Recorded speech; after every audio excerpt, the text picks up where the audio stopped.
नमस्कार, आप सबों का स्वागत है आपके अपने YouTube चैनल सक्सेस टिप्स पे। चलिए पिछले क्लास में केमिस्ट्री के 20 नंबर तक क्वेश्चन हम लोग कर चुके हैं। आगे क्वेश्चन नंबर 21 देखते हैं हम लोग। क्वेश्चन नंबर 21 कह रहा है प्राकृतिक गैस का दहन किस प्रकार का रासायनिक अभिक्रिया है। प्राकृतिक गैस का दहन किस प्रकार का रासायनिक अभिक्रिया है, तो ऊष्माक्षेपी है। किस प्रकार का? ऊष्माक्षेपी अभिक्रिया। चलिए आगे बढ़ते हैं। ऊष्मा प्रदान करता है ना, हो तो यही ऊष्माक्षेपी है। चलिए आगे बढ़ेंगे। 25 सीधे आ गया। चलिए ये सेटिंग में कहीं गड़बड़ी है, तो 25 नंबर क्वेश्चन देखते हैं। हम लोग सेट किए, उसमें थोड़ा सा मिस्टेक हुआ होगा। किसी उदासीन विलयन का पीएच मान कितना होता है? उदासीन का कितना? उदासीन का होता है 7। उदासीन का हो जाता है 7। 7 से कम हो जाएगा किसका? एसिड का। और 7 से ज़्यादा हो जाएगा बेस का। ठीक है, 7 से कम एसिड, 7 से ज़्यादा बेस का। ठीक है, चलिए अगला 26 नंबर क्वेश्चन देखते हैं। दांत का मसूर किस पदार्थ का बना होता है जो काफ़ी कठोर होता है? दांत का मसूर किस पदार्थ का बना होता है, मतलब दांत का वह भाग जो मसूर के नीचे होता है वो किस पदार्थ का बना होता है? कैल्शियम फॉस्फेट का। कैल्शियम फॉस्फेट का वह बना होता है। चलिए आगे देखते हैं। इमली में कौन सा अम्ल है? टार्टरिक अम्ल। इमली में कौन सा अम्ल पाया जाता है? टार्टरिक अम्ल। 28 नंबर क्वेश्चन देखेंगे। उपचयन अपचयन अभिक्रिया को क्या कहते हैं? रेडॉक्स। दोनों एक साथ ही जहाँ पे होगा उसको रेडॉक्स कहेंगे। ठीक है, उपचयन में क्या होता है? ऑक्सीजन जुड़ता है, अपचयन में हाइड्रोजन जुड़ता है। ठीक है, 29 नंबर क्वेश्चन देखेंगे। दानेदार जस्ता पर तनु सल्फ्यूरिक अम्ल डालने पर कौन सा गैस उत्सर्जित होता है? Hydrogen gas. कौन सा गैस? Hydrogen gas. सूर्य प्रकाश की उपस्थिति में पौधे CO2 और जल से अपना भोजन तैयार करते हैं। कौन सी भी क्रिया है? प्रकाश रासायनिक। प्रकाश की उपस्थिति में जो भी क्रिया होगी वो प्रकाश रासायनिक होगी। ठीक है, इसमें जल से अपना भोजन तैयार करते हैं जिसको हम लोग ग्लूकोज भी कहते हैं। चलिए 31 नंबर क्वेश्चन हम लोग देखेंगे। ये सारे क्वेश्चन आप लोगों के लिए बहुत इंपॉर्टेंट है, और जो लोग अभी तक पढ़ना स्टार्ट नहीं किए हैं स्टार्ट कर दीजिए। ठीक है,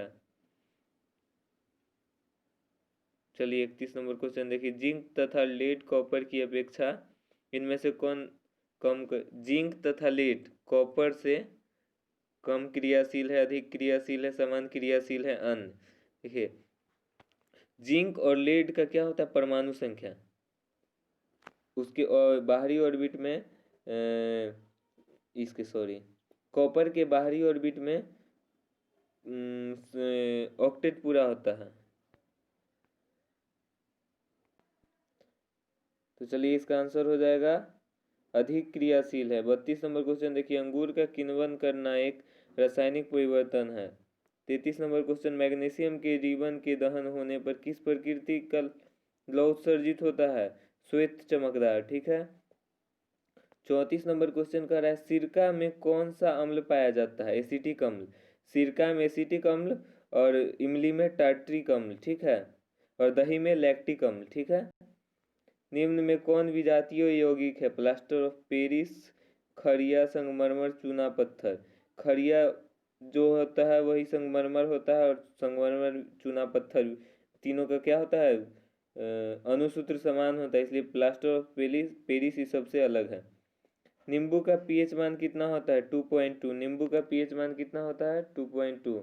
चलिए 37 नंबर क्वेश्चन देखेंगे। मधुमक्खी के डंक मारने पर किस पदार्थ के उपचार करना लाभकारी है? बेकिंग सोडा से उस पे लगाया जाता है, तुरंत उससे आराम मिलता है। मुंह साफ करने के लिए किस प्रकार के मंजन का व्यवहार करना चाहिए जिससे दंत क्षय रोका जा सके? क्षारीय दंत मंजन, क्योंकि पता है कि मुंह में बैक्टीरिया उत्पन्न हो जाता है जब हम लोग खाना खाते हैं, उसके बाद उसके छोटे छोटे कणों के कारण, और वो बैक्टीरिया हमारे मुंह में अम्ल पैदा कर देता है, इसलिए हम लोगों को क्षारीय चाहिए ताकि अम्ल और क्षार मिलके उसको उदासीन कर दे। ठीक है, 38 नंबर हो गया। 39 नंबर। निम्न में कौन अधातु विद्युत का सुचालक? ग्रेफाइट विद्युत का सुचालक होता है जो पेंसिल में होता है।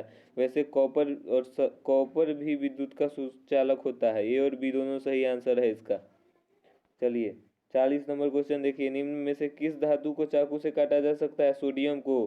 क्लास 10th का क्वेश्चन, निम्न में से किस धातु को चाकू से काटा जा सकता है? सोडियम को। जस्ता के यश कौन है? जस्ता के यश, जस्ता के यश, ज से जस्ता, ज से जिंक ब्लेन, ठीक है। चलिए 42 नंबर क्वेश्चन देखेंगे, एल्यूमिना का विद्युत अपघटन करने पर एनोड पर कौन सी गैस जमा होती है? एनोड पर ऑक्सीजन जमा होती है, ठीक है। चलिए आगे देखते हैं हम 43 नंबर क्वेश्चन, इस्पात में कितना प्रतिशत कार्बन है? इस्पात में 2% कार्बन होता है। कौन सी धातु है जो अधिक ताप पर भी ऑक्सीजन से अभिक्रिया करती है? सोना। सोना को कितना भी थी गर्म कर दीजिएगा वो ऑक्सीजन से अभिक्रिया कर लेता है, ठीक है। कौन सा धातु जल में डालने पर तैरने लगता है? कैल्शियम। एक धातु के टुकड़े से पतले तार खींचे जा सकते हैं, यह धातु के किस गुणधर्म तन्यता के कारण होता है? ठीक है। इनमें से कौन सी धातु चमकीला? ब्रोमीन चमकीला होता है। आयोडीन आप लोग देख चुके हैं, कार्बन नहीं देख सकते हैं, सल्फर देख चुके हैं, ठीक है। ब्रोमीन चमकीला होता है। धातु के बर्तन में खाना बनाया जाता है क्योंकि यह ऊष्मा का सुचालक नहीं, तीव्र गति से सुचालन करता है, ठीक है। चलिए मिलते हैं फिर से नेक्स्ट वीडियो में, धन्यवाद।